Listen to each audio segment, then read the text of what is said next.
तो उधर नए मंत्री कार्यभार संभालने के लिए मंत्रालय पहुंच रहे हैं।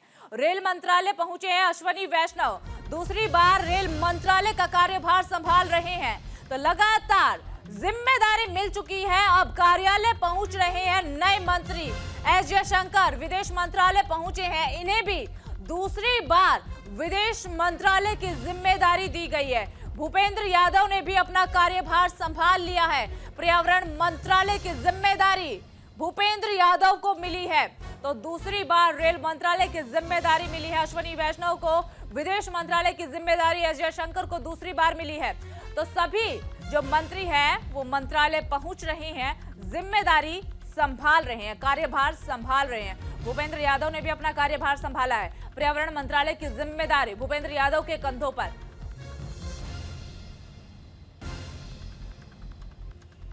और देखिए, इस बीच आपको बड़ी अपडेट ये दे दें कि जो एस जयशंकर है विदेश मंत्री दूसरी बार रिपीट हुए, इसी के साथ इतिहास भी, क्योंकि ऐसा पहली बार हुआ है देश की राजनीति में कि किसी मंत्री को विदेश मंत्रालय की जिम्मेदारी दूसरी बार दी गई हो। एस जयशंकर को दूसरी बार विदेश मंत्रालय की जिम्मेदारी दी गई है। भूपेंद्र यादव ने भी अपना कार्यभार संभाला है, पर्यावरण मंत्रालय की जिम्मेदारी उनके कंधों पर है। इसी के साथ अगर बताया जाए, अश्वनी वैष्णव रेलवे मंत्रालय की जिम्मेदारी दूसरी बार संभाल रहे हैं, मंत्रालय पहुंच चुके हैं, कार्यभार संभाल चुके हैं। शिवराज सिंह चौहान तो बीती रात ही जैसे ही जिम्मेदारी मिली तो मंत्रालय पहुंच गए थे, कार्यभार संभाल लिया था। तो इस बार जो मंत्रिमंडल है वो काफी ज्यादा एक्टिव नजर आ रहा है, लेकिन इस बार मंत्रिमंडल के बंटवारे को लेकर कई सारे सवाल भी सियासी गलियारों में गूंज रहे हैं। और ये तस्वीरें न्यूज इंडिया आपको दिखा रहा है, जिसमें जो मंत्री है वो मंत्रालय पहुंच रहे हैं, जिम्मेदारी संभाल रहे हैं। श्री नरेंद्र मोदी जी को भारत ने एक बार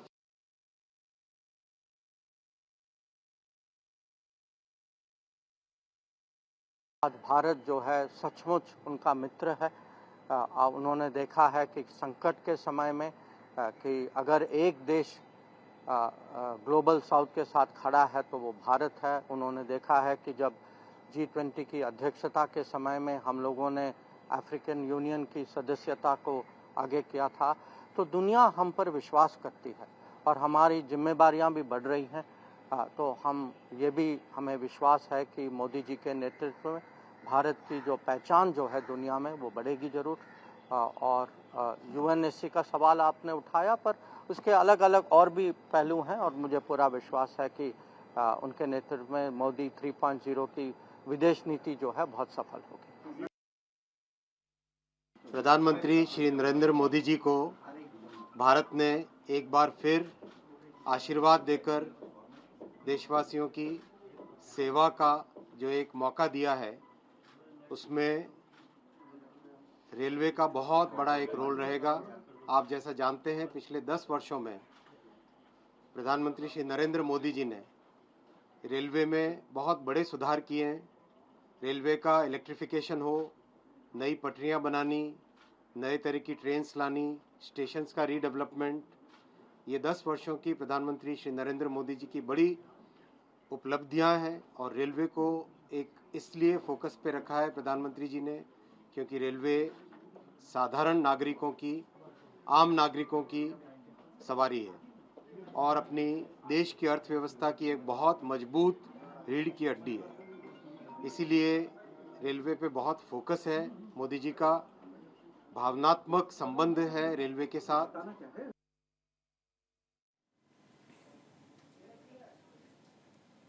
तो देखिए, इसी खबर पर ज्यादा जानकारी के लिए ग्राउंड जीरो का भी रुख करेंगे। हमारे सहयोगी आनंद अब से कुछ ही देर बाद हमारे साथ जुड़ेंगे और तमाम जानकारी ग्राउंड जीरो से साझा करेंगे। फिलहाल आप देखिए तस्वीरों में अश्वनी वैष्णव पहुंचे हैं मंत्रालय, रेलवे मंत्रालय की जिम्मेदारी मिली है। विदेश मंत्री एस जयशंकर भी मंत्रालय पहुंचे हैं और दूसरी बार विदेश मंत्रालय की जिम्मेदारी एस जयशंकर को मिली है। और ऐसा भारत के इतिहास में पहली बार हुआ है कि विदेश मंत्रालय की जिम्मेदारी के लिए मंत्री को रिपीट किया गया। देखिए, कल की कैबिनेट पर अगर एक बार नजर डालें, मंत्रिमंडल पर नजर डालें, तो आप देखेंगे कि 36% ऐसे मंत्री हैं जिन्हें दोबारा से रिपीट किया गया है। 2019 में भी वही जिम्मेदारी और अब 2024 में भी वही जिम्मेदारी दी गई है।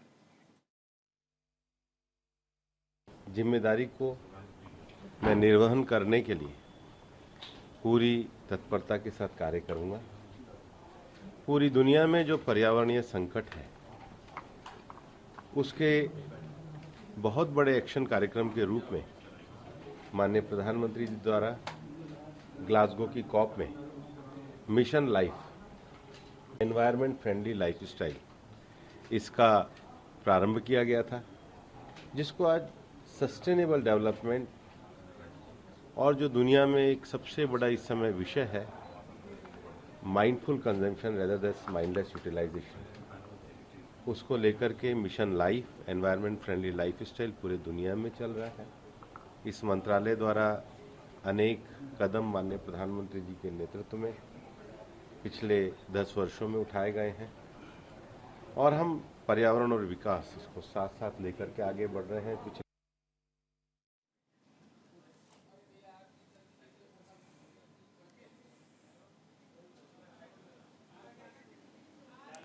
तो देखिए, नए मंत्री कार्यभार संभालने के लिए लगातार मंत्रालय में पहुंच रहे हैं और रेल मंत्रालय अश्विनी वैष्णव को मिला है और ये आप तस्वीरों में एस जयशंकर को देख पा रहे हैं। विदेश मंत्री की जिम्मेदारी मिली है, दूसरी बार इन्हें ये जिम्मेदारी मिली है।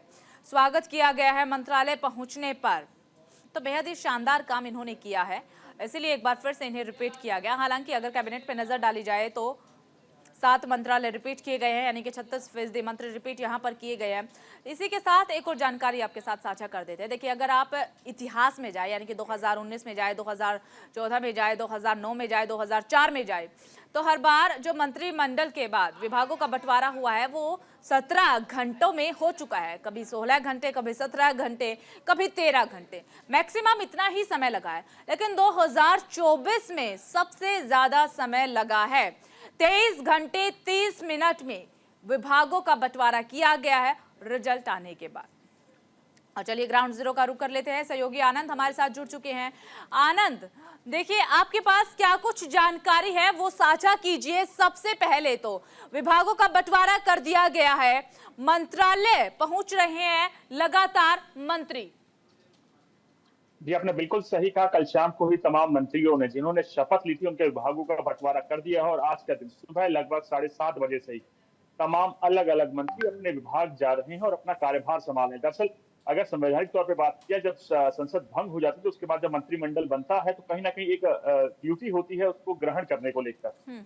वही प्रक्रिया शुरू हो चुकी है और जिसमें सबसे पहले एस जयशंकर, जो कि विदेश मंत्री के तौर पर एक बार फिर सामने आए हैं, उन्होंने सुबह लगभग 7:30 बजे अपना कार्यभार संभाला और उसके बाद बाकी अब अलग अलग मंत्री, चाहे अश्विनी वैष्णव की बात की जाए, रेल मंत्री, चाहे एमओएस INV एल मुरुगन, वो 9:30 बजे 10:30 बजे के आसपास अपना चार्ज लेंगे। उसके साथ साथ अगर बाकी मंत्रियों की बात की 10-11 बजे से लेकर तमाम मंत्री अलग अलग विभाग के अपना चार्जेस लेने की शुरुआत कर देंगे। जी ठीक है आनंद, देखिए धीरे धीरे मंत्रालय तो मंत्री पहुंच ही रहे हैं, कार्यभार संभाल भी रहे हैं, लेकिन अगर एक बार कैबिनेट पर, मंत्रिमंडल पर नजर डाली जाए ध्यान से तो 7 मंत्रालय है जो रिपीट किए गए हैं।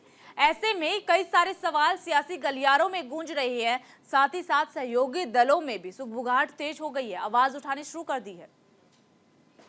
आजकल आप इसको ऐसे भी देख सकते हैं कि पहले दिन से ही न्यूज इंडिया लगातार आपको बता रहा था कि बड़े बड़े विभाग जो कि कहीं ना कहीं माने जाते हैं कि इन्फ्लुएंस होता है उनका सबसे ज्यादा भारत सरकार में, जो मेगा मिनिस्ट्रीज होती है उसमें बीजेपी अपना कब्जा रखेगी। और उसके साथ साथ एक बात के मैं अक्सर दोहराता रहा हूँ कि ताले की चाबी बीजेपी अपने पास रखी, क्योंकि कोलिशन गवर्नमेंट है, कभी भी कुछ भी हो सकता है। तो बीजेपी हर संभव प्रिकॉशन लेकर चल रही है कि कल को कुछ भी होता तो कहीं ना कहीं बीजेपी पर उसके लेकर, यानी कि सेफ जोन में भारतीय जनता पार्टी चल रही है और मंत्रालयों का बंटवारा करते हुए भी भारतीय जनता पार्टी ने सेफ जोन का सहारा लिया। बहुत बहुत शुक्रिया आनंद आपका तमाम जानकारी साझा करने के